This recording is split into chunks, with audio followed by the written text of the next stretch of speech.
언젠가 저희 아내와 함께 옛날 이야기를 하다가 아내가 졸업한 학교의 한 선배에 관한 이야기를 나누었습니다. 처음에 아내가 학교에 입학하고 오리엔테이션을 갔을 때 한 선배를 만났는데, 그 선배는 누가 봐도 반듯하고 공부도 잘하고 교수님들께 인정받고 리더십도 있고 학업에 열심이고 신앙도 좋고 믿음도 좋은 그런 선배이셨답니다. 학교에서도 두각을 나타내고 교회 사역 때 열심히 하는 분이셨는데, 그분이 3학년이 되었을 즈음에 학교의 여러 신학생들을 모아서 시골에 있는 교회를 찾아가 여름 성경학교를 함께 진행하는 그런 사역을 시작했던 겁니다. 그런데 그 사역 중에 물놀이 사고가 나서 이 전도사님이 아이를 구하러 들어갔다가 아이는 살리고 본인은 하나님의 부르심을 받았던 일이 발생했다는 겁니다. 그 일 이후로 학교 교수님들도 힘들어하시고 또 학교 전체가 조금 침체에 빠진 그런 일이 있었답니다. 누가 봐도 하나님 나라를 위해 부르심을 받아 큰 일을 감당할 것 같은 사람을 하나님께서 이렇게 일찍 부르시는 이 하나님의 뜻이 이해가 되지 않았다는 것입니다.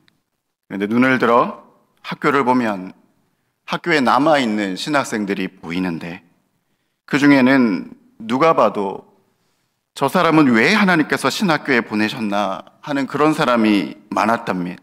매일 사고치고 오토바이 타고 다니고 신학생이 술도 마시고, 저런 사람은 왜 신학교에 온 것일까? 하나님은 그런 신실한 분들은 데려가시고 저렇게 엉망인 사람들만 남겨놓으셨나? 그런 생각을 했던 적도 있다고 합니다.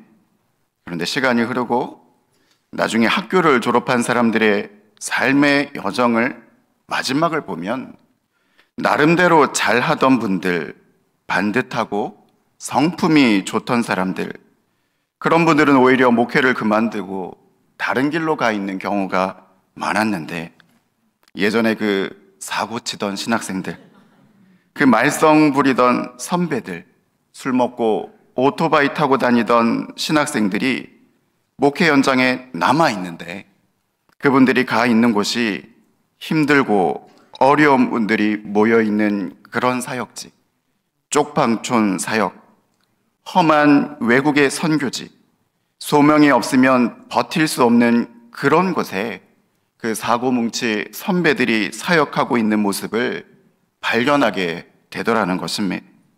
못생긴 나무가 산을 지키듯 때론 우리가 눈을 들어 하나님의 쓰임을 받는 사람들을 보면 그렇게 대단해 보이지 않는 분들이 많아 보입니다. 마치 사도 바울의 고백과 같습니다. 형제들아, 너희를 부르심을 보라. 육체를 따라 지혜로운 자가 많지 아니하며 능한 자가 많지 아니하며 문벌 좋은 자가 많지 아니하도다. 산을 지키는 것은 유능하고 탁월한 나무가 아니라 오히려 못난 나무인 것처럼, 하나님께서 누군가를 부르시고 사용하시는 것은 저희 사람이 보는 이 인간의 시선과 인간의 기준과는 다르다는 것을 발견하게 되는 것입니다. 하나님이 보시는 것은 외모가 아니라, 능력이 아니라 중심이시기 때문입니다. 하나님이 관심 있게 보시는 것은 그의 능력이 아니라 그가 얼마나 하나님의 힘을 의지할 수 있는가라고 하는 그의 믿음이기 때문입니다. 믿음의 성도님 여러분, 하나님의 일은, 하나님께서 내게 허락하신 주의 일은 내 힘으로 감당하는 것이 아닙니다. 하나님의 일은 하나님의 능력으로 하는 것입니다. 우리의 능력이 아무리 뛰어난들 우리가 사람을 구원할 수 있겠습니까? 그를 회개할 수 있겠습니까? 그의 존재를 풍성하게 할 수 있겠습니까? 하나님의 일은, 복음의 사역은 하나님의 능력으로 하는 것입니다. 사람이 자신의 힘과 능력을 의지하여 무언가를 잠깐 이루는 것처럼 보인들 그것이 하나님으로부터 말미암은 것이 아니라면 그것의 실체는 곧 드러나고 그것이 무너지게 되는 경우가 많다는 것을 저희들은 발견하게 되는 것입니다. 그렇다면 어떤 사람이 쓰임을 받습니까? 내 능력이 탁월하고 출중해서, 그래서 하나님보다 내 삶과 내 능력을 앞세우는 자가 쓰임을 받겠습니까? 아니면 내 능력은 조금 모자라도 그 마음의 중심이 하나님을 향해 있어 나보다 하나님을 높이는 사람, 내 삶의 첫 번째 자리에 언제나 하나님이 계시는 겸손하고 회개하며 은혜를 입은 사람이 쓰임을 받겠습니까? 제가 교육전도사 사역을 하고 또 그곳에서 아내를 만나 결혼했던 그 교회에서 사역할 때의 일입니다. 그 교회 담임 목사님과 또 오랜 시간 함께 일하고 그날 저녁 목사님과 함께 사우나도 하고 그리고 난 다음 목사님과 함께 밥을 먹고 있었습니다. 그런데 그 목사님께서 저에게 이런 말씀을 하신 겁니다. 온전도사, 사람들은 다 1인자가 되려고 하는데 그거 아니야. 오히려 하나님이 주의 깊게 보시는 것은 2인자야. 2인자의 영성이 있어. 이거 참 오묘한 건데 온전도사 한번 깊이 묵상해봐. 이런 말씀을 제가 교육전도사 시절 해주셨던 기억이 아직도 납니다. 2인자의 영성, 이게 무엇일까? 처음에 그 말씀을 들었을 때에는 기분이 썩 좋지는 않았습니다. 평생 누군가의 아래에 머물러서 그 사람을 섬기는 삶이 그렇게 의미가 있을까? 이것은 하나님과의 관계 설정 가운데 있는 2인자의 영성인 것 같은데 그것이 그렇게 기분 좋게 들리는 것이 아닌 것입니다. 목사님께서 부교육자 오래 하라 하신다 보다 그렇게 생각하고 말았습니다. 그런데 시간이 지나면서 이 땅에 수많은 부름을 받은 하나님의 사람들의 이 시작과 또 끝을 보면서 이 2인자의 영성, 이 말은 부름을 받은 이들이 내가 누구인지 또 어떻게 이 일을 끝까지 완주할 수 있는지에 대한 반성적 사고라는 것을 조금은 알 수 있을 것 같습니다. 성도님 여러분, 2인자 혹은 아랫사람은 어떤 사람입니까? 자기 마음대로 자기 주도적으로 할 수 없는 사람입니다. 자신의 뜻과 생각이 중요한 것이 아닙니다. 누구의 생각이 중요한 것입니까? 1인자의 생각이 중요한 것입니다. 그의 생각이 중요한데 이 2인자의 자리를 지키는 것이 쉽지 않다는 겁니다. 누구나 내 성격이 있고 내 고집이 있고 또 내 경험이 있어서 내가 주도하고 싶고 내 뜻대로 하고 싶을 때가 많이 있는 겁니다. 그래서 2인자 혹은 아랫사람으로는 만족하지 못하고 언젠가 내가 그 자리에 올라가야지라고 하는 욕망은 그 누구에게나 있는 것입니다.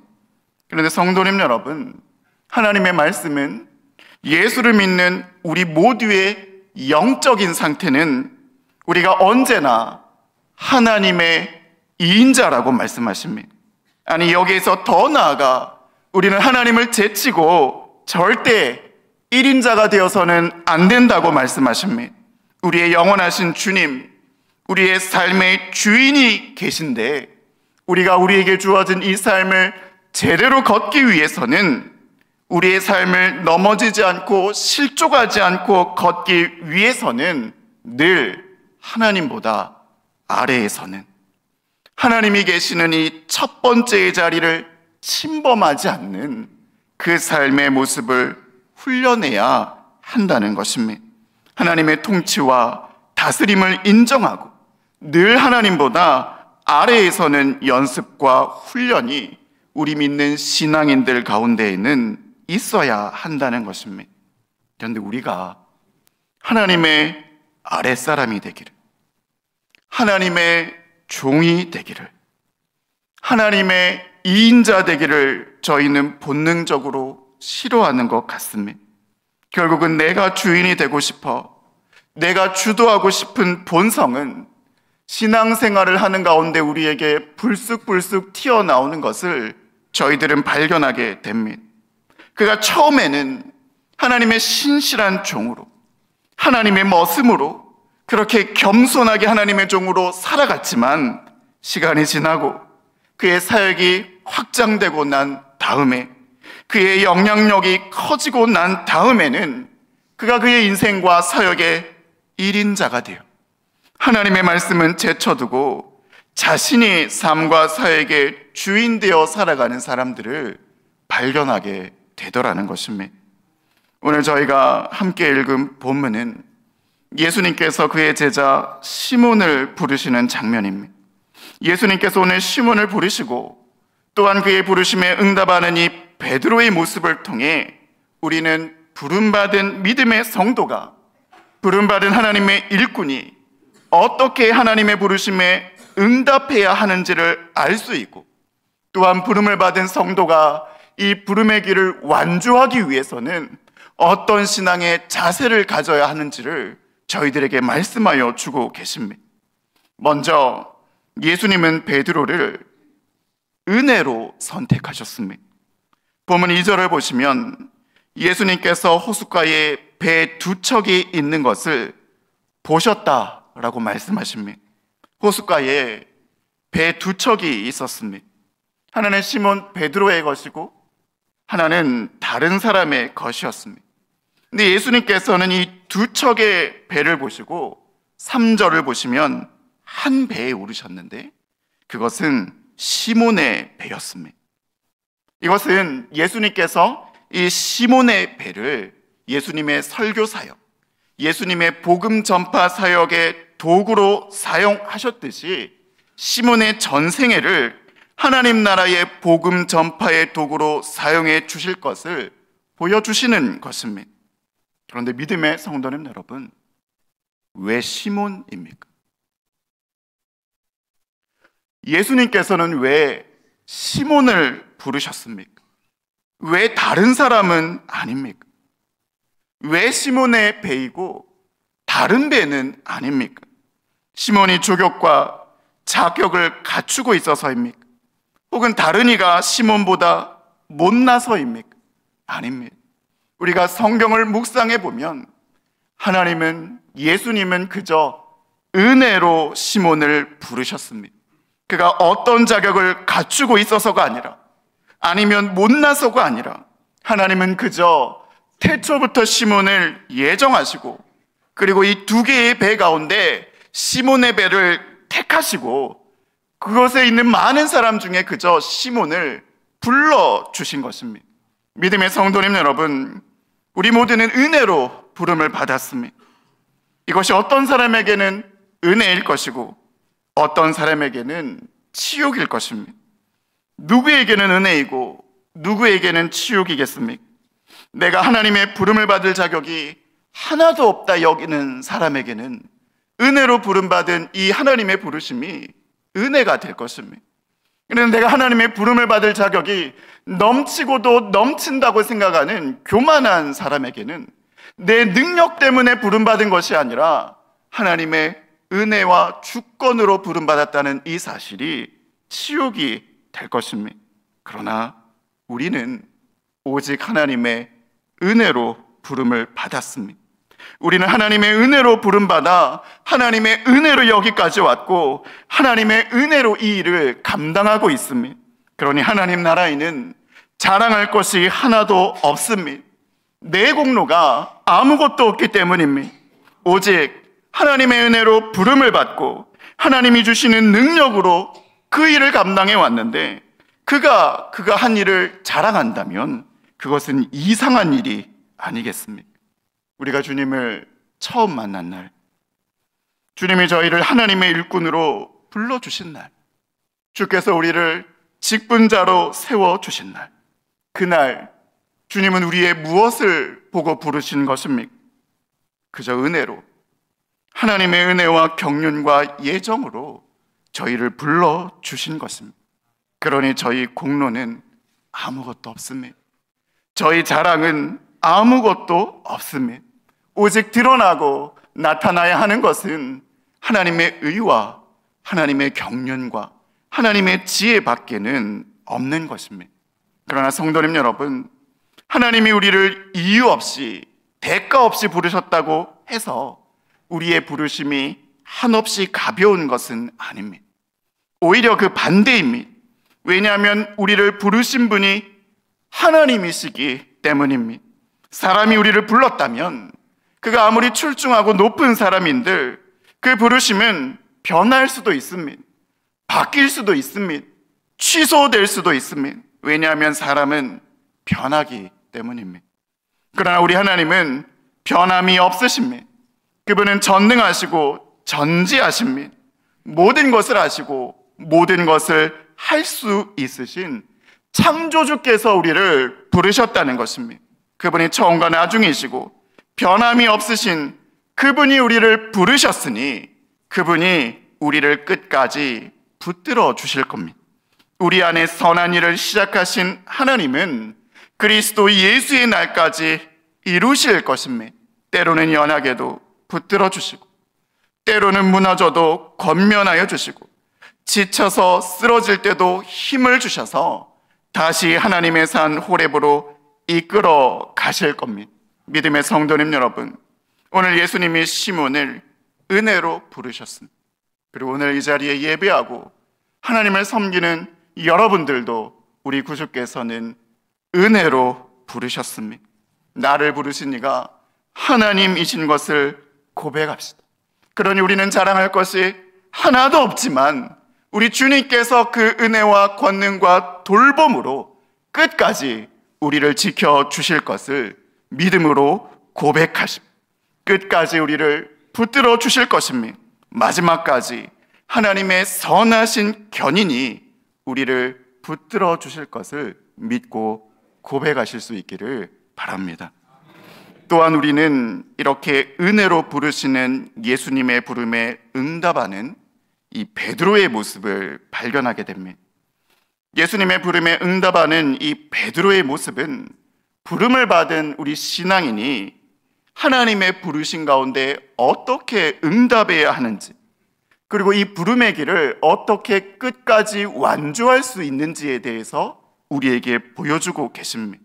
먼저 베드로는 주님의 부르심 앞에서 자신의 경험과 지혜와 능력이 아니라 예수님의 말씀에 순종하는 이인자의 영성을 보여주고 있습니다. 4절을 보시면 예수님께서 시몬에게 이르시되 깊은 데로 가서 그물을 내려 고기를 잡으라고 하십니다. 아시다시피 시몬은 평생을 어부로 살았던 사람입니다. 또한 그는 지금 밤이 맞도록 고기를 잡고 난 그 후였습니다. 당시 사람들은 낮에는 고기가 그물을 보기 때문에 낮에는 고기가 잘 잡히지 않는다는 그런 생각이 있었다고 합니다. 그러니 한낮은 고기를 잡기에 적당한 시간이 아니었던 겁니다. 그런데 주님께서 깊은 데로 가서 그물을 내려 고기를 잡으라고 하시는 이 말씀에 베드로가 어떻게 반응합니까?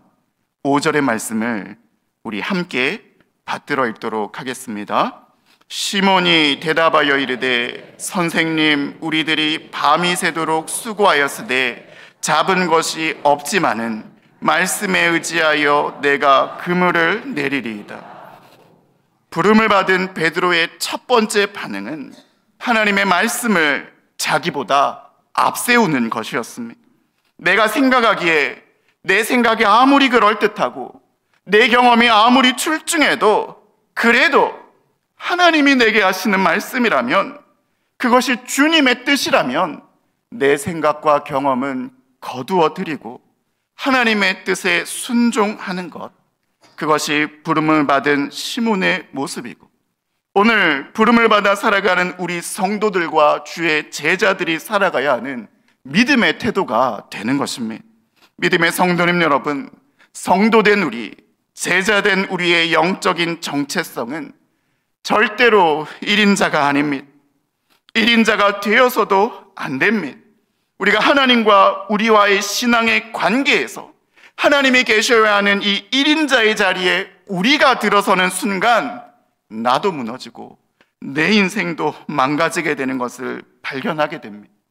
그가 비록 처음에는 하나님보다 낮은 곳에 머물러 종의 정체성을 가졌지만 시간이 지나고 권한이 커지고 사역이 확대되어 하나님께서 보다 그에게 많은 것을 맡겨주셨을 때 그가 종의 자리에서 벗어나서 2인자의 자리에서 벗어나서 스스로 1인자가 되어 하나님보다 높아져서 무너지는 자들을 우리가 얼마나 많이 보아왔습니까?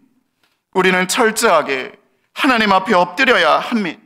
우리의 위치는 하나님보다 낮은 곳에 머물러야 합니다. 하나님의 말씀에, 하나님의 은혜에, 하나님의 붙드심 아래에 머물러야 우리가 살아납니다. 오늘 시몬의 부름의 사건은 우리에게 이것을 말씀하고 계십니다. 선생님, 우리들이 밤이 새도록 수고하였으되 잡은 것이 없지만은 말씀에 의지하여 내가 그물을 내리리이다. 때로 우리들의 삶에서 하나님의 낮추심을 경험할 때 내 의와 내 경험이 앞서가려고 할 때 우리는 그것을 고백할 수 있어야 하는 것입니다. 하나님, 저는 은혜로 부름받은 시몬입니다. 하나님, 저는 주님의 다스림을 받는 하나님의 종입니다. 저는 아무것도 아닙니다. 내가 아닙니다. 오직 주님의 말씀만이 진리이십니다. 가식이 아니라, 위장이 아니라 이 고백이 우리의 진정한 내면의 고백이 될 때 우리가 살고 믿음의 부르심의 길을 넉넉히 걸어가게 될 줄을 믿습니다. 또한 베드로는 주님께서 부르시고 그에게 말씀하실 때에 그의 연약함을 고백할 수 있는 사람이었습니다. 4절에 우리 구주께서 시몬에게 깊은 데로 가서 그물을 내려 고기를 잡으라 말씀하셨을 때에 베드로는 5절에서 이렇게 고백합니다. 선생님, 우리들이 밤이 새도록 수고하였으되 잡은 것이 없지만은. 이것이 오늘을 살아가는 베드로의 고백이었습니다. 베드로는 어부였습니다. 어부가 제일 잘하는 것은 고기를 잡는 일 아닙니까? 그런데 베드로는 그곳에서 잔뼈가 굵은 어부였지만 구주 앞에서 자신의 실패와 부족함을 드러낼 수 있는 사람이었습니다. 자신의 실패와 부족함을 하나님 앞에서 인정하지 않는 사람, 그 마음이 가난하지 않고 자기로 가득 차 있는 사람은 예수님 앞에 이렇게 이야기했을 것입니다. 주님, 내 비록 지난밤에는 한 마리도 잡지 못했을지언정 아무것도 모르는 주님보다 내가 나으니 괜한 참견 마시고 갈 길 가십시오. 이렇게 이야기했을 것입니다. 그러나 시몬은 겸허하게 구주 앞에서 자신의 연약함과 실수와 부족함을 고백합니다. 믿음의 성도님 여러분, 누가 예수님을 따라갑니까? 누가 예수님 앞에서 자신을 낮추어 2인자로 서며 종의 정체성으로 살아갈 수 있습니까? 하나님 앞에서, 말씀 앞에서 내 연약함을 발견하는 사람입니다. 하나님 앞에서 겸손히 나의 연약함을 주님 앞에 고백할 수 있는 그러한 사람입니다. 그가 구주의 부르심에 따라가고 종의 정체성으로 살아갈 수 있는 것입니다. 하나님의 부름을 받은 사람에게 꼭 필요한 것은 기도입니다. 우리가 왜 기도합니까? 나로서는 안 되기 때문입니다. 내 힘과 능력으로는 잘할 수 없기 때문입니다. 하나님의 은혜와 능력과 긍휼이 필요하기 때문에 부르심을 받은 자, 자신의 연약함을 고백하는 자는 하나님께 기도합니다. 그런데 누가 기도하지 않습니까? 하나님 앞에서 자신의 연약함을 고백하지 않는 사람, 아니 고백할 수 없는 자는 기도하지 않습니다. 왜 그렇습니까? 기도하지 않아도 하나님의 능력이 없어도 내가 잘할 수 있다고 믿기 때문입니다. 하나님의 능력 없어도 내가 내 인생 잘 경영할 수 있고 하나님의 도움 없어도 주의 사역과 하나님 나라의 일들을 잘 감당할 수 있다고 굳게 믿는 자들은 절대 기도하지 않는 것입니다.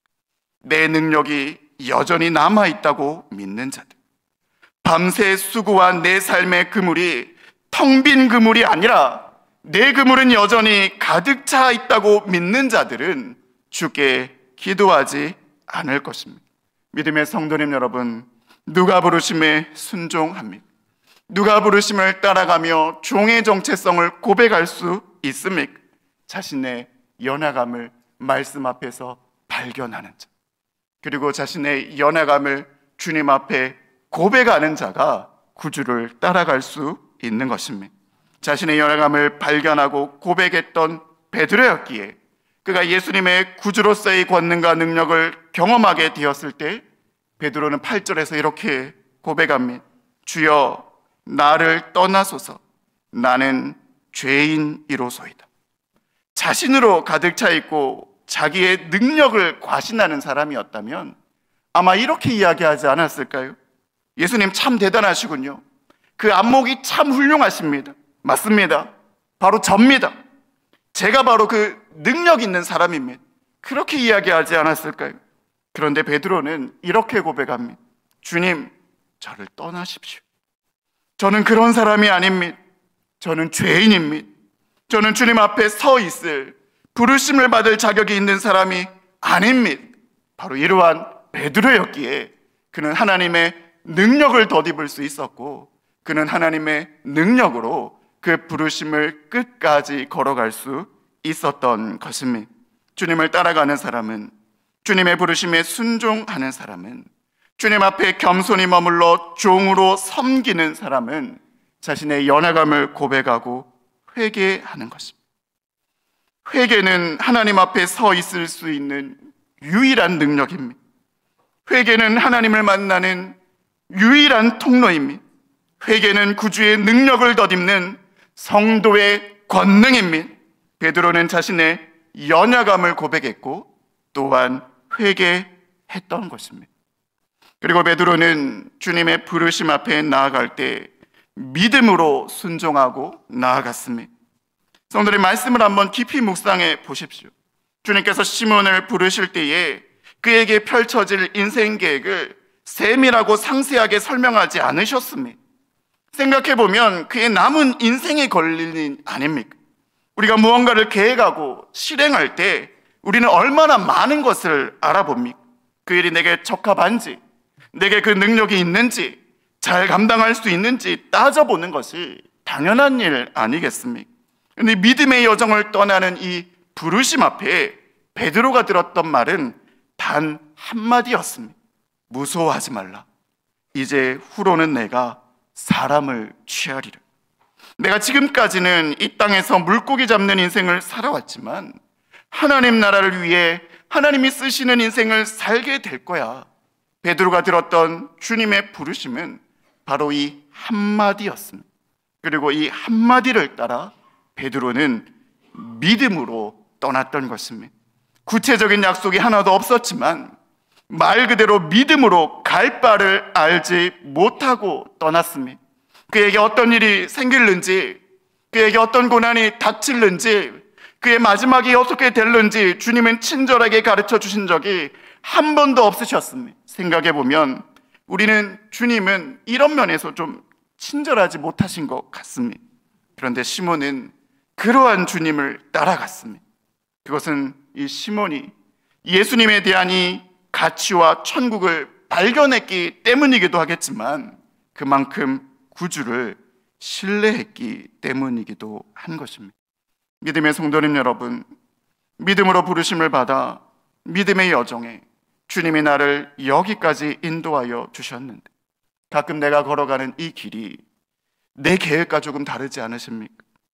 나는 즐겁고 행복하고 웃음이 가득한 삶을 생각했는데 예수 믿고 나면 그 어디나 하늘나라 될 줄 알았는데 주님과 동행하는 내 삶의 걸음에 때로는 한숨도 있고 때로는 눈물도 있고 고난도 있고 가난도 있고 병듦도 있지 않습니까?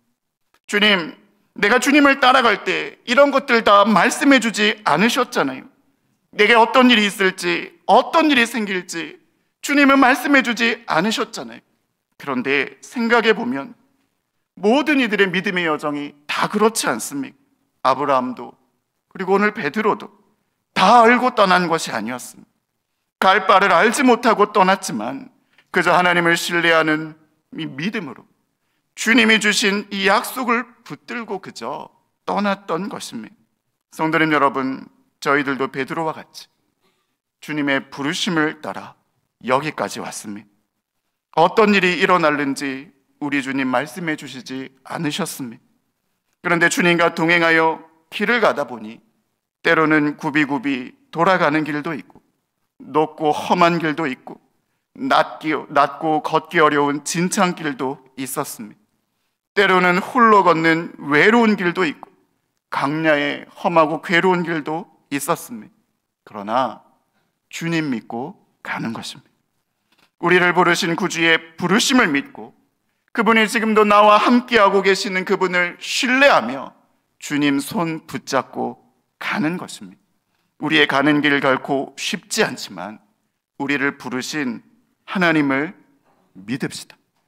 그 하나님을 신뢰합시다. 태산을 넘어 험곡에 가도 빛 가운데로 걸어가면 주께서 항상 지키시기로 약속한 말씀 변치 않네. 오늘 시몬을 부르신 우리 구주께서 시몬의 삶을 끝까지, 베드로의 삶을 끝까지 책임져 주셨으며 베드로를 사랑하시되 끝까지 사랑하셨으며 심지어는 구주를 3번이나 부인한 그를 용서해 주시기 위해 그 먼 길을 찾아 베드로에게 다시 다가오셨습니다. 믿음의 여정을 떠난 우리 부르심의 여정, 우리가 어떤 길을 만나든지 어떤 일을 만나든지 우리 예수님을 신뢰합시다. 우리 예수님 여전히 우리를 붙드시고 우리와 함께하고 계십니다. 걸어가는 믿음의 여정에 원치 않는 일들을 만난다 할지라도 베드로와 같이 신뢰하며 믿음으로 걸어가는 하나님의 사람들 다 되실 수 있기를 바랍니다. 마지막으로 베드로는 주님을 따라 떠날 때 모든 것을 버려두고 예수님을 따라갔습니다. 그에게는 예수님과 그분의 나라가 가장 소중한 가치가 되었다는 것입니다. 예전 한 드라마에 그런 대사가 있었다고 합니다. 누군가를 사랑한다는 것은 당신을 사랑해가 아니라 당신만을 사랑한다는 고백이라고 말입니다. 생각해보면 그렇습니다. 제가 아내에게 여보 사랑해.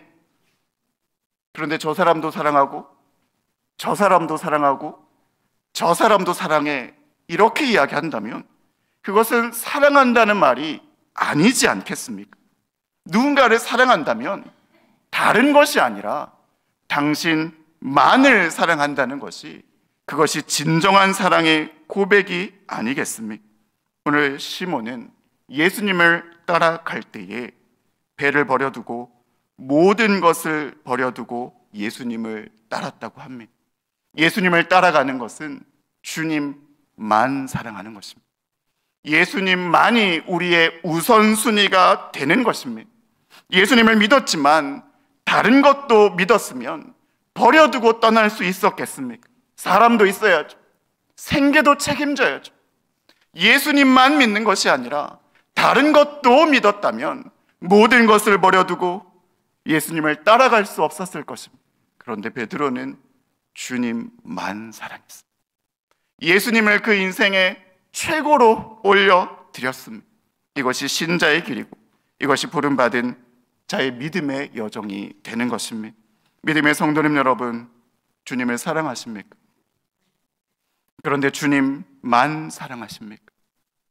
주님만 사랑한다는 것은 주님이 내 삶의 가장 우선순위라는 것을 말씀하십니다. 내 안에 주님이 계시는 자리는 그 무엇도 대신할 수 없다는 것을 고백하는 것입니다. 우리가 주님을 따를 때에 그렇게 고백합시다. 주님, 내게는 다른 것이 없습니다. 주님, 내게는 다른 것이 주의 자리를 차지하고 있지 않습니다. 오직 주님만 사랑합니다. 주님만 예배합니다. 내게는 오직 주밖에 없습니다. 이렇게 고백하며 우리의 부름의 믿음의 여정을 따라가시는 하나님의 사람들 다 되실 수 있기를 바랍니다. 이제 말씀을 마무리합니다. 오늘 우리 구주께서 시몬을 은혜로 부르시고 그에게 하나님 나라를 초청하여 주셨습니다. 주님이 우리를 부르신 것은 오직 은혜입니다. 우리는 못난 나무이지만 주님의 은혜로 부르심을 받아 하나님의 동산을 지키는 나무가 되었습니다. 우리가 그저 은혜로 부름받았으니 자랑할 것이 하나도 없습니다. 우리의 자랑은 예수 밖에는 없습니다. 또한 우리를 부르신 분이 하나님이시니 그분께서 끝까지 당신의 부르심을 이루실 것입니다. 우리 안에 착한 일을 시작하신 구주께서 그리스도 예수의 날까지 우리의 삶을 손이 들어 사용하셔서 이루어 주실 것입니다. 그러니 믿음과 확신을 가지고 주님 손 꼭 붙들고 이 부름의 길을 걸어가실 수 있는 하나님의 사람들 다 되실 수 있기를 바랍니다. 구주께서 부르실 때에 시몬은 내 경험이 아니라 주님의 말씀을 먼저 앞세웠습니다. 주님이 먼저입니다. 우리는 그 다음입니다. 우리들은 하나님의 말씀 다음입니다. 성도님 여러분, 최근 우리 조국교회가 많이 어렵지 않습니까? 선교사의 눈물과 순교자의 피로 일구어낸 이 조국교회가 왜 이렇게 어려운 것 같습니까? 똑똑하고 유능한 1인자가 없어서가 아닙니다. 오히려 조국교회의 어려움들은 바로 그 똑똑하고 권능 있는 1인자들 때문에 일어난 것 아닙니까? 너무 똑똑하고 유능하고 권능을 가지고 있어서 종이 아니라 2인자가 아니라 1인자가 되어버린 이들로 인해 교회가 어렵게 된 것은 아닙니까?